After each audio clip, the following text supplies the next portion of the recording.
Bonsoir à tous. L'invité de l'entretien du jour est comorien. Il est le président de SOS Démocratie Comores, une organisation de défense des droits de l'homme, des institutions et de la constitution de l'Union des Comores. Ahmed Abdourahmane, bonsoir. Bonsoir. Merci d'avoir accepté notre invitation. Il y a quelques jours, vous avez convoqué la presse parce que, dites-vous, la démocratie est en danger aux Comores. Qu'est-ce qui se passe dans votre pays ? Aux Comores, actuellement, il y a des violations flagrantes des droits de l'homme, oui. Des personnes qui sont torturées, des élus qui sont agressés physiquement et donc empêchés de se déplacer au sein même du territoire des Comores. Oui. N'en parlons pas de partir à l'étranger. Et il y a la Constitution qui est violée d'une manière flagrante. Puisque le président a pris une décision de suspendre purement et simplement la Cour constitutionnelle. Les prérogatives de la Cour constitutionnelle. Oui, tout à fait. C'est donc une décision anticonstitutionnelle. Oui. Il n'a pas, disons, les compétences et il n'a pas donc les pouvoirs constitutionnels pour pouvoir le faire. Il veut utiliser l'article 12, mais l'article 12 de la Constitution prône qu'en cas de situation grave, donc de crise séparatiste ou de crise de sécession ou de, en gros, guerre civile. On va replacer les choses dans leur contexte. Nous sommes aux Comores. Le Comore est dirigé par Azali Assoumani, arrivé au pouvoir depuis le 26 mai 2016. Maintenant, ça va faire 2 ans. Et vous êtes en train de me dépeindre un pays presque en crise. C'est une crise provoquée par le président de l'Union des Comores lui-même, puisque bon, le pays jusqu'à maintenant avait une constitution suite à une crise grave séparatiste et que c'est une constitution dont l'Union africaine a parrainé, l'Union européenne, les Nations unies. Et il y a pas mal d'organisations et pays dans le monde avec une stabilité et un pouvoir, disons présidentiel tournant, tous les 5 ans par île. Et tout d'un coup, il est arrivé, Quand vous dites il est arrivé, vous parlez de Azali Assoumani. Il est arrivé au pouvoir suite, disons, à une élection présidentielle. À une élection présidentielle où on a écarté le challenger, donc il est arrivé par défaut et il a bénéficié d'une alliance contre nature, donc du parti d'opposition Joua, qui est majoritaire au pays.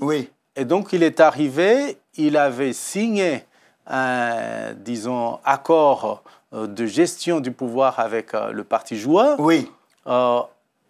2 ans après, 1 an même après, il a remis en cause cet accord. Il a écarté Joua. Il a établit maintenant de plus en plus un pouvoir autoritaire. Je vous ai entendu dire au début de cette émission qu'il y a des hommes politiques qui sont incarcérés ou poursuivis ou empêchés de se déplacer. Par qui? Commençons par là. Commençons par là.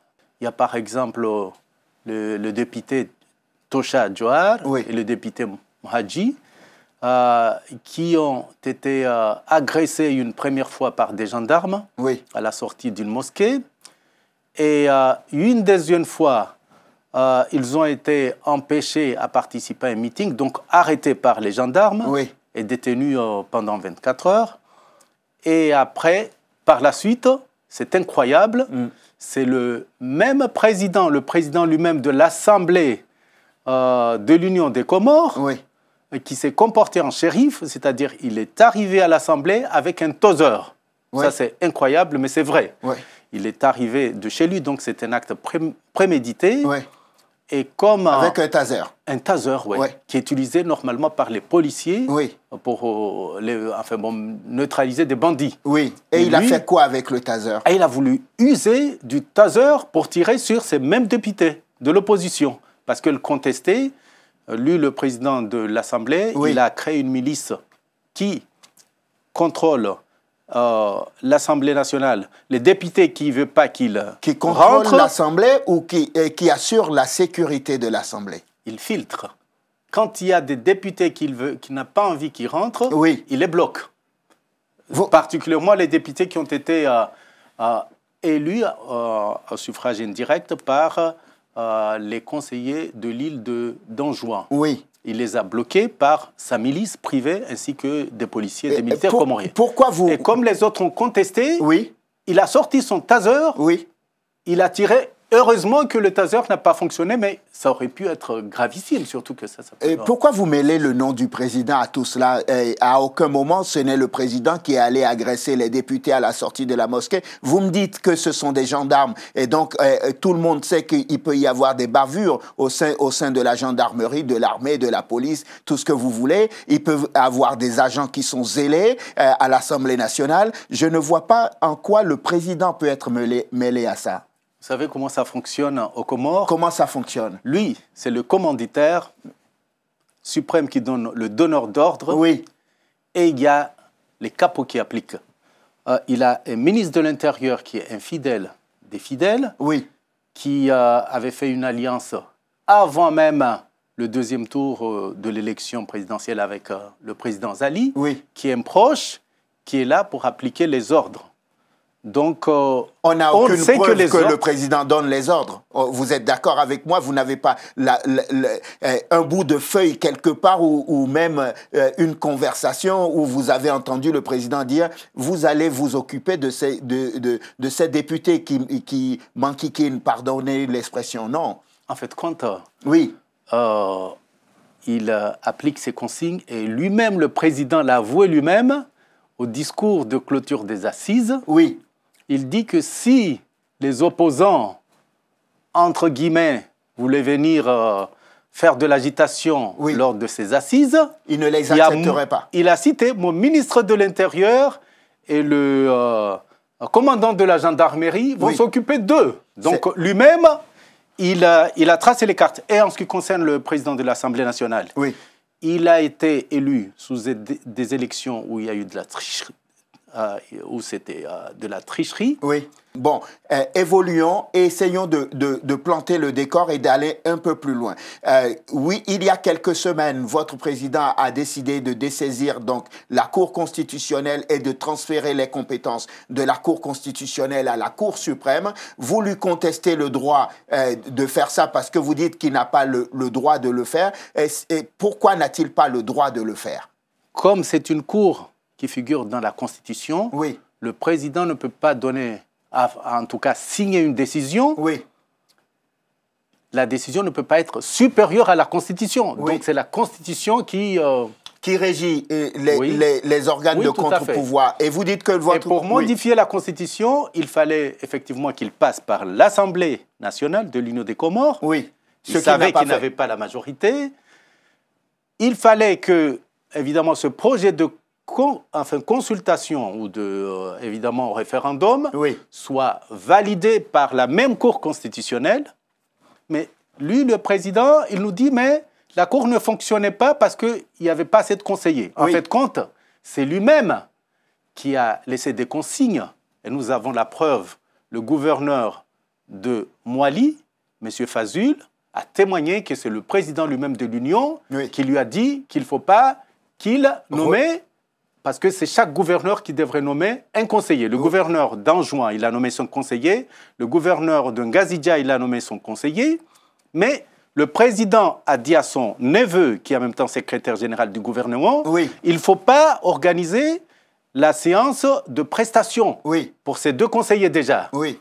Et ces vice-présidents devraient nommer leurs conseillers.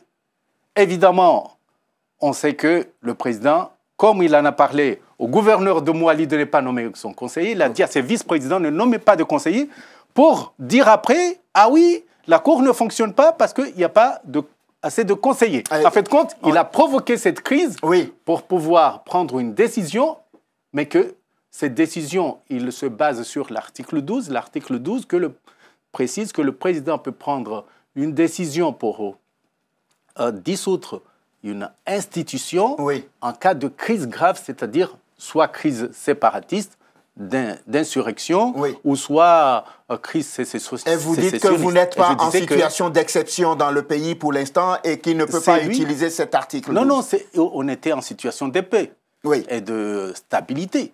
Très bien. Même si, quel est l'intérêt du président? Et là, je précise que c'est une première aux Comores. Il n'y a jamais eu un président des Comores depuis l'indépendance qui a pris une décision de suspendre une institution, que ce soit la Cour constitutionnelle ou autre. Très bien, je comprends. Quel est l'intérêt du président de manipuler les institutions du pays? Quel est son intérêt? En fait, compte maintenant, il nous a balancé toutes les cartes parce qu'il a prévu des élections, un référendum pour modifier la Constitution, donc du coup, supprimer la Cour constitutionnelle. Mais ce référendum est anticonstitutionnel parce qu'il n'est pas validé par la même Cour constitutionnelle. Et lui, il n'a pas les prérogatives pour transférer le pouvoir de la Cour constitutionnelle au Conseil d'État parce qu'il ne peut pas prendre une décision qui va au-delà de la Constitution, qui assure la stabilité donc, du pays. Et donc, du coup, il a créé lui-même une crise institutionnelle et une crise constitutionnelle. Et maintenant, donc, on va dans une période sombre. Et tout ça parce qu'il voulait contrôler la Cour donc, suprême. Donc, c'est lui qui nomme tous les conseillers. Là, c'est même pas besoin de les corrompre parce que c'est lui qui les nomme, il les contrôle. Donc, ils vont valider toutes ces décisions. Dans votre théorie du complot, c'est que vous êtes en train de soupçonner le président Azali... Je ne soupçonne pas, il y a des preuves. Vous êtes en train de soupçonner le président Azali Assoumani d'avoir prémédité étape par étape, par exemple, le transfert des compétences de la Cour constitutionnelle à la Cour suprême, d'avoir prémédité d'organiser les assises nationales au cours desquelles il a été décidé que la Constitution devrait être modifiée et qu'au final, en fait, c'est pour servir ses propres desseins parce que le 28 avril dernier, il dit « Je vais organiser un référendum pour pouvoir modifier la Constitution. Je vais peut-être aussi organiser des élections anticipées après. » Qu'est-ce qui vous dérange dans la réforme d'un État? Je ne comprends pas votre problème. Je veux revenir un petit peu. Oui, très court, parce qu'il faut qu'on conclue. Très court. Il y a eu donc un consensus pour, disons, faire des assises. Moi-même, j'étais partie prenante pour faire ces assises. Mais on s'est rendu compte rapidement que c'était des assises inclusives. Parce que le président lui-même contrôlait les nominations des membres, disons, du bureau des assises. Et il a corrompu les principaux responsables des assises et tous ceux qui n'étaient pas contre cette corruption ou cette récupération politique, évidemment, ils ont été soit menacés. Vous avez reçu Mme Nadia Turki, qui était obligée de, disons, s'écarter. Et donc, du coup, suite au contrôle, à la même mise pour ces assises, il les a transformés. Et même les jeunes qui avaient boycotté les Jeux de l'océan Indien pour provoquer justement un déclic de la part de politiques pour créer ces assises, n'ont pas été invités. L'opposition, le gouverneur, donc Salami, d'en juin, qui voulait préparer ces assises par la base en juin, on lui a interdit. Les partis de l'opposition ont été muselés et ils ont vu une grande manipulation. Moi, quand j'ai vu que le président s'occupait même de la nomination des membres, des participants aux assises, je me suis dit, il y a une grande manipulation. J'ai dit... Et du coup, vous n'avez pas participé aux assises. Oui, j'ai vu une grande manipulation arriver. Et du coup, les absents ont toujours tort. Justement, ils s'en servent de ces assises biaisées pour pouvoir, disons, modifier la Constitution et pour pouvoir mettre en cause la tournante qui assurait la stabilité du pays. Et son ambition, il le cache pas, plutôt il le dit clairement, il veut aller jusqu'en 2030. Vous voyez? C'est quoi 2030? Il veut aller jusqu'à 2030. Par quel calcul arrivez-vous à 2030? Eh bien, c'est pourquoi il veut justement modifier la Constitution pour mettre en cause, disons, la présidence tournante. Oui, et donc le président Azali Assoumani, par ce référendum, pourrait mettre fin à la présidence tournante, oui, peut-être augmenter, selon le résultat du référendum, la durée du mandat. C'est ce que vous êtes en train de dire? En fait, quant à son jeu, c'est qu'il veut convoquer un référendum qui est d'ailleurs déjà anticonstitutionnel. Et je précise même que la plupart des députés et des conseils des îles vont se réunir en congrès pour essayer de bloquer ce référendum, puisque évidemment ça devrait passer par l'Assemblée. Il n'est pas passé par là, donc mais les députés vont prendre